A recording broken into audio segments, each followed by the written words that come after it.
ক নাম্বার প্রশ্নে যেটা বলা আছে, ক নাম্বার প্রশ্নের সাথে উদ্দীপকের সাথে কোনো সম্পর্ক নাই, কারণ ক নাম্বার প্রশ্নে আলাদা করে কয়েকটা সংখ্যা দেওয়া আছে, মানে কয়েকটা উপাত্ত দেওয়া আছে, এই উপাত্তগুলোর মধ্যক নির্ণয় করতে বলা হচ্ছে। প্রথমত আমরা এটা সমাধান করতে গিয়ে প্রথমে কি করবো জানো? সহজ কাজ, ক নাম্বারটা লিখবো, লেখার পরে যে সংখ্যাগুলো দেওয়া আছে লিখবা উপাত্তগুলোকে মানের অধক্রম অথবা ঊর্ধ্বক্রম যে কোনো একটা ক্রম অনুসারে সাজাবা। ঊর্ধ্বক্রম মানে কি? মানে ছোট থেকে বড়। তাইলে উপাত্তগুলোকে মানের ঊর্ধ্ব ক্রমানুসারে কি করি? সাজাই। সাজালে কি হয়? সবচেয়ে ছোট কে আছে? 7। তারপরে কি আছে? তারপরে কি আছে? তারপর তারপর তারপর আর আছে। এখন এখানে সংখ্যা কয়টা? 1 2 3 4 5 6টা। 6টা মানে কি জোড় সংখ্যা না বিজোড় সংখ্যা? যদি 5টা হতো বা যদি বিজোড় সংখ্যা হতো তাইলে এই পাশে বাদ দিয়ে ওই পাশে বাদ দিয়ে মাঝখানে একটা সংখ্যা থাকতো না, ওইটাই হচ্ছে মধ্যক, সহজ ছিল। কিন্তু যখন জোড় সংখ্যা থাকবে তাইলে এখানে জোড় সংখ্যা বলতে যখন জোড় সংখ্যা থাকবে তখন একটা সূত্র প্রয়োগ করতে হবে, সেটা আমি দেখাচ্ছি। এটা কিন্তু সূত্র প্রয়োগ করা ছাড়া, এটা কিন্তু এমসিকিউর জন্য যদি আসে তুমি কিন্তু 1 2 তে কিন্তু অ্যানসার বের করতে পারছো। কি করবা? এখন আমরা এগুলো করছি, মাঝখানে দুইটা যোগ করবো, 11 9 20, 20 কে 2 ভাগ করলে 10, মধ্যক চলে আসছে। কিন্তু একটা যেহেতু আমরা সৃজনশীলে লিখতেছি, যেহেতু আমরা এটা সৃজনশীলে লিখবো, আমাদেরকে ব্যাখ্যা করে সূত্র প্রয়োগ করে লিখতে হবে।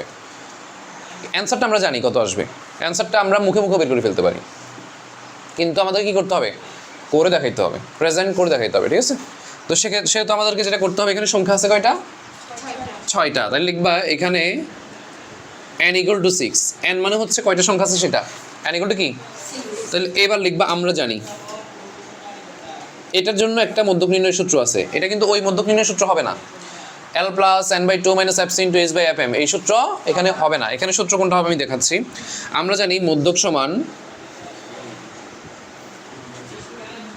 n/2 তম পদ প্লাস n/2 প্লাস 1 তম ভাগ কত? 2। তার মানে কি? n এর মান হচ্ছে আমরা জানি কত? 6। 6/2 তম পদ প্লাস 6/2 প্লাস 1 তম পদ। That means what?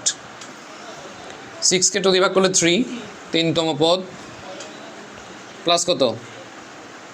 3 একে 4 তম পদ ভাগ কত? 2। আমি পাশে করে দেখাচ্ছি। 3 তম পদ কত? 1 2 3, ঠিক আছে? 9 প্লাস আছে, প্লাস দিলাম। 4 তম পদ কত? 11। নিচে কত? 2। 11 9 যোগ করলে কত? নিচে কত? 20 কে 2 দিয়ে ভাগ করলে? এটা হচ্ছে মধ্যক। সংক্ষিপ্ত পদ্ধতিতে গড় নির্ণয় করতে বলছে। সংক্ষিপ্ত পদ্ধতিতে গড় নির্ণয় করতে আমাদের গণসংখ্যা লাগে, শ্রেণীব্যক্তি লাগে, এগুলোর মধ্য দিয়ে এগুলো সহ আমাদেরকে মোট 5টা ঘর করতে হয়, 5টা কলাম করতে হয়, 5 কলাম বিশিষ্ট একটা ঘর করতে হয়। এখন তোমরা একটা জিনিস দেখো, আমাদের কিন্তু গণসংখ্যা নাই। গণসংখ্যা পেতে হলে আমাদেরকে আরেকটা এক্সট্রা ঘর করতে হবে, সেটা হচ্ছে টালি চিহ্ন। তাহলে আমরা সংক্ষিপ্ত পদ্ধতিতে গড় নির্ণয়ের জন্য যে 5টা কলাম করি, আমরা যদি একসাথে করে ফেলি, যে ওখান থেকে আমরা একেবারে টালি চিহ্ন দিয়ে গণসংখ্যা সব বের করবো, তাহলে একটা ঘর বেশি লাগবে, সেটা কি? টালি চিহ্ন। তাহলে এখন লাগবে কয়টা? 6টা। তাহলে আমরা একসাথে গণসংখ্যা নির্বাচন সারণী এবং সংক্ষিপ্ত পদ্ধতিতে গড় দুইটা ঘরকে একসাথে কি করে ফেলবো? মার্চ করে ফেলবো।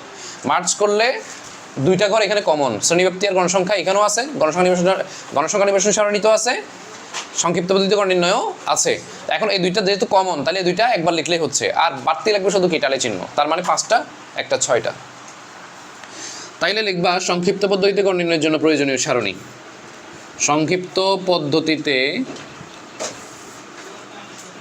গড় নির্ণয়ের জন্য প্রয়োজনীয় কি? সারণী। এটার জন্য 5-6 কলাম বিশিষ্ট একটা ঘর।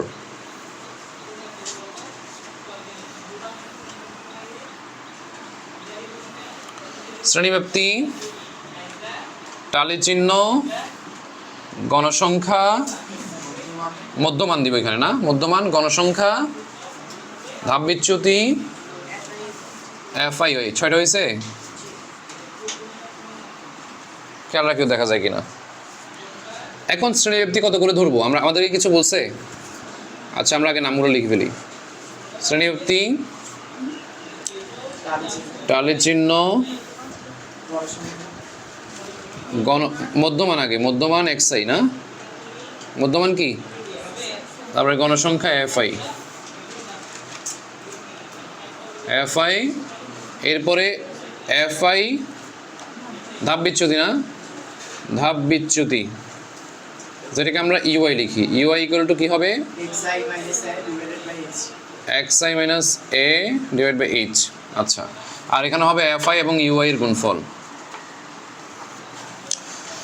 এখন আমাদের এখানে আমরা সবচেয়ে ছোট সংখ্যা কত আছে? 50। সবচেয়ে ছোট সংখ্যা হচ্ছে 50। সবচেয়ে বড় সংখ্যা কত আছে? 94 আছে।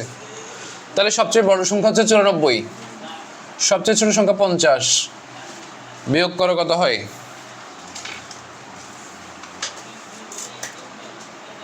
4, 9 থেকে 5 গেলে 4, 44, যোগ 1, 45। এটা হচ্ছে কি পরিসর না? পরিসর। শ্রেণীব্যক্তি কত ধরবা? 10 করে ধরেন, তাইলে কি হয়? 4.5 মানে কি 5টা। তাই 5টা। এটাকে আপনারা সুন্দর করে দেখাইতে পারেন যে পরিসর নির্ণয় করবেন, পরিসর নির্ণয় করার পরিসরকে শ্রেণীব্যক্তি কত ধরবেন সেটা দিয়ে ভাগ করবেন, ভাগ করলে শ্রেণী সংখ্যা চলে আসবে। মানে আমরা এখন কয়টা ঘর করবো এটার জন্য এটা করলাম। তাহলে 5টা ঘর করলে হচ্ছে, 5টা বলতে কি কোনটা ছাড়া 5টা? এটা এবং যোগফলেরটা ছাড়া 5টা। তাইলে আরও 5টা করতে হবে। 1টা, 2টা, 3টা, 4টা, আরেকটা হচ্ছে কি 5টা। আর যোগফলের জন্য একটা করলাম, নিচেরগুলো মুছে দিব। শ্রেণীব্যক্তি আমরা শুরু হবে কত থেকে? সবচেয়ে ছোট সংখ্যা কত আছে? 50। সবচেয়ে বড় সংখ্যা কত আছে? সবচেয়ে বড় 94, সবচেয়ে ছোট 50। এর বাইরে আর আছে কিনা একটু দেখো। আর নাই না? 50 থেকে 10 হইলে কত হয়? 50, 51, 52, 53, 54, 55, 56, 57, 58, 59। 50 থেকে 59, 60 থেকে 69 না, 70 থেকে 79, 80 থেকে 89, 90 থেকে কত? 99। এটা হচ্ছে মোট যোগফলের জন্য রাখলাম। এখন ট্যালি চিহ্ন কীভাবে করব? ট্যালি চিহ্নের ক্ষেত্রে আমাদের যদি কি বলে ঊর্ধ্বক্রমে বা অধক্রমে যদি সাজানো যায় তাহলে ট্যালি চিহ্ন করাটা সহজ, বাট আমরা এই বাড়তি কাজটা আবার করতে গেলে আবার সময় লাগবে, ঠিক না? একই কথা, সাজাইতে গেলেও আমাদের বুঝতে হবে। তাইলে আমরা একেবারে ডিরেক্ট করে ফেলবো এবং এইভাবে করতে কষ্ট হবে না, একটু মনোযোগ দিয়ে দেখলে কষ্ট হবে না। প্রথমে আসো 75। 75 কোথায় আছে? এখানে না? তাইলে একটা। 65 কোথায় আছে? এখানে। 80 কোথায় আছে? এখানে। 55 কোথায় আছে? 55 আছে কোথায়? 50 থেকে 59-এ। 60 কোথায় আছে? 60 থেকে 69-এ। 80 কোথায় আছে? 80 থেকে 89-এ। তারপরে 50 কোথায় আছে? 50 থেকে 59-এ। এরপর 75 কোথায় আছে? 70 থেকে 79-তে। 64, তোমরা খেয়াল রাখো আমরা কতটুকু পর্যন্ত যাচ্ছি? 70 আছে এখানে। এরপরে 80 আছে, 80 এখানে, ভুল হওয়া যাবে না, ঠিক আছে? এখানে 3টে হয়েছে না, 1টা 2টা 3টা। 75 খেয়াল রাখো তোমরা, 75, তারপরে 55, তারপরে 80 এখানে, তারপর 70 হচ্ছে, দেখো 4টা হওয়ার পরে পঞ্চমটাতে কি করবো আমরা? এভাবে টেনে দিব। তারপরে কত আছে? 75 আবার কোথায়? তাও এখানে। তারপরে 67 কোথায় আছে? তারপরে 80 আছে এখানে, 4টা হয়ে গেছে, 4টা হওয়ার পরে আমরা টেনে দিব। তারপরে 90 আছে এখানে। তারপরে 72 আছে এখানে। তারপরে 93 আছে কোথায়? এখানে। এরপরে 85 আছে এখানে। এরপরে কি 69 আছে, এই যে 4টা হয়ে গেছে, 5 নাম্বারটা কাটিয়ে দিব। এরপরে কত ছিল? 74 করছি। 74 হচ্ছে এখানে। এরপরে কি 80 হচ্ছে এইখানে।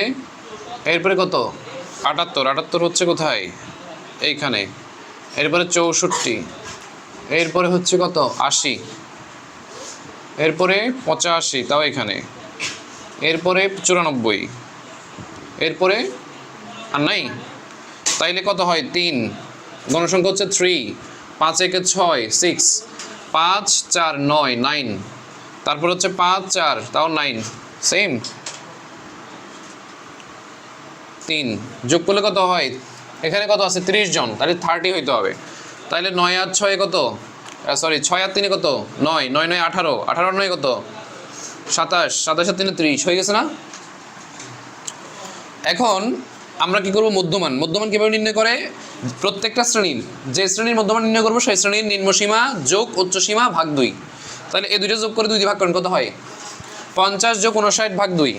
তাইলে 100 কত হবে? 109, 109 কে 2 দিয়ে ভাগ করলে কত? 100, হ্যাঁ 50 তো 55, 54.5। বাকিগুলো কিন্তু আমরা বুঝে গেছি। 64 দশমিক, 74 দশমিক, 84 দশমিক, 94 দশমিক 5। এখানে যোগফল কত লিখবা? 30। ধাপ বিচ্যুতির ক্ষেত্রে, ধাপ বিচ্যুতির ক্ষেত্রে আমরা কি করব? আগে এ ধরে নিতে হবে। এ মানে আনুমানিক গড়। এ মানে কি? আনুমানিক গড়। এটা আমাদেরকে ধরে নিতে হবে। এখন এক আগে ধরবো আমরা। এখানে প্রচুরক আছে 2টা, 9 9 2টা, যে কোনো একটাকে ধরে নিলে হয়। এটাকে ধরেন, নিচেরটাকে ধরলেও সমস্যা নেই। এ ধরলাম, ক্লিয়ার? আনুমানিক গড় ধরলাম। আর মধ্যমান তো হচ্ছে প্রত্যেক, এগুলা এটা প্রত্যেকটাই হচ্ছে মধ্যমান নাকি, মানে xi।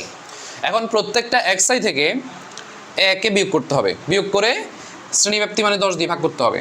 তাইলে প্রথমে একটা করলে মানে বুঝে যাবেন যে 54.5 থেকে 74.5 বিয়োগ করেন, কত আসে? তাড়াতাড়ি করতে হবে। 54.5 থেকে 74.5 বিয়োগ করেন,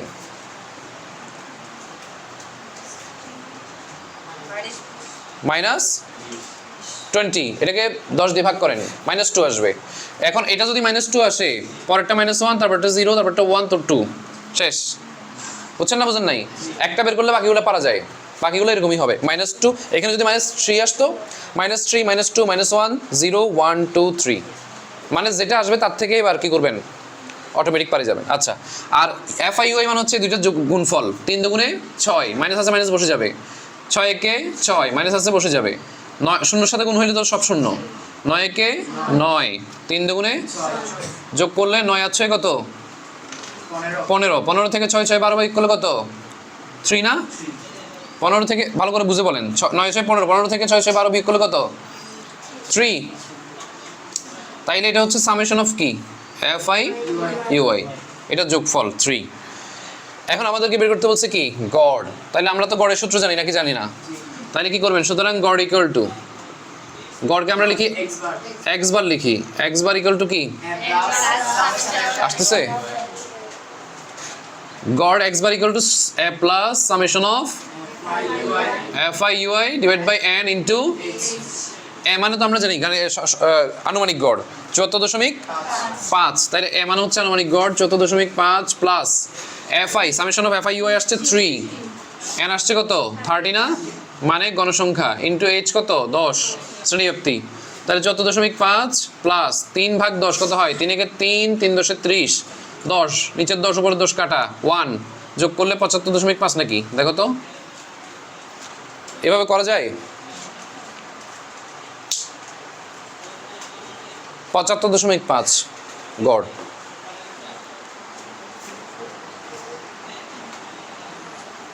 পাঁচটা আমরা আগে করছি, 5টা, 2টা, 3টা, 4টা, 5টা, 6টা। আচ্ছা, তাইলে একটা হবে কি?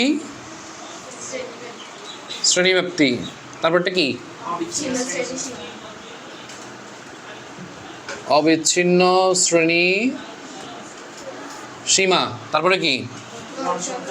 গণসংখ্যা। তারপরে কি? ক্রমযোজিত গণসংখ্যা। এখন দেখেন, আমাদের ছিল 50 থেকে কত? 59, 60 থেকে 69, 70 থেকে 79, 80 থেকে 89, 90 থেকে 99। গণসংখ্যাগুলো বলেন। 3, 6, 9, 9, 3। অবিচ্ছিন্ন শ্রেণীসীমা হবে কিভাবে আমি বলি। এখানে 50 আছে না? এখানে আছে কত? 59। তাইলে কত থেকে কত হবে বলো? 49.5 থেকে 59.5। 59.5 থেকে 69.5 69.5 থেকে 79.5 থেকে 89.5 থেকে ওকে। আর ক্রমজিত গণসংখ্যা হচ্ছে প্রথমটা বসে যাবে, তারপরে 3 হচ্ছে কত 9 9 18 18 আর 9 কত 7 7 3 30। আচ্ছা সারণীটা আমরা করলাম, এটা না দিলেও চলে, একটা ঘর বাড়তি না দিলেও চলে। আচ্ছা এটা তাহলে বুঝছো তো সবাই নাকি? এখানে যেটা থাকবে এটা থেকে 0.50 অর্থাৎ 50 থেকে 0.5 বিয়োগ করবা, তাহলে 49.5 ওইটা থেকে শুরু হবে। 49.5 থেকে 59.5, তারপরে এভাবে চলবে 59.5 থেকে 69.5 এভাবে চলতে থাকবে। আচ্ছা এবার অজীব রেখা আঁকতে হবে না? আমি বোর্ডে একটু দেখাই দিই অজীব রেখা। তাইলে আমরা এই যে 5 ঘর করে টানতেছি, মানে এখানে ব্যবধান, এখানে 5 ঘর আছে, আমরা এ ধরে নিব আর কি 5 ঘর, ঠিক আছে? তাইলে এভাবে করে আমরা আরেকটা টানলাম, আরও একটা, এভাবে করে একটা গ্রাফ তৈরি করলাম।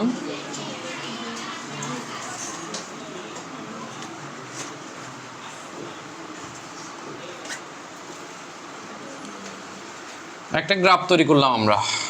তাইলে আমাদের কি লাগবে, কোথায় কি লাগবে বলো?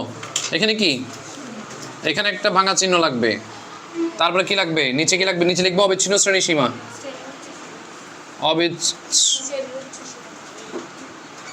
শ্রেণী উচ্চ সীমা।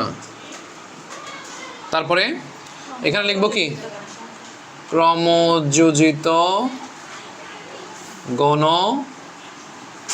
সংখ্যা এবং শ্রেণী উচ্চ সীমা। তাহলে কত দিয়ে শুরু, 49.5 থেকে শুরু, 49.5, 59.5, 69.5, 79.5, 89.5, তারপরে কত 99.5। আর এখানে হচ্ছে আমরা 5 করে করে ধরবো, ঠিক আছে? ঠিক আছে, 5 10 15 কত পর্যন্ত আছে, 30 পর্যন্ত, 20 25 30, একটা বাড়াই নিব 35, বুঝছো? এখন 49.5 থেকে 59.5 পর্যন্ত আমাদের ক্রমযোজিত গণসংখ্যা হচ্ছে 3। আমাদের এখানে প্রতি ঘর হচ্ছে 1 একক করে, প্রতি ঘর হচ্ছে কত 1 একক করে। দ্যাট মিনস আমাদের 49.5 থেকে 59.5 এখানে আমাদের হচ্ছে 3 হবে, তাহলে 1 2 3 মানে এখানে, ঠিক আছে? এরপরে 59.5 থেকে 69.5 পর্যন্ত 6 মানে হচ্ছে যে, হ্যাঁ এটা কত 9, আচ্ছা ক্রমযোজিত গণসংখ্যা 9, এখানে আছে 5, এই যে 6 7 8 9, তারপরে কত আছে 18 হচ্ছে কত 15 16 17 18, তারপরে আছে কত 27 25 26 27, এরপরে কত আছে 30 মানে একেবারে চৌড়াই। এবার এখান থেকে শুরু হবে, নিচে থেকে শুরু হবে,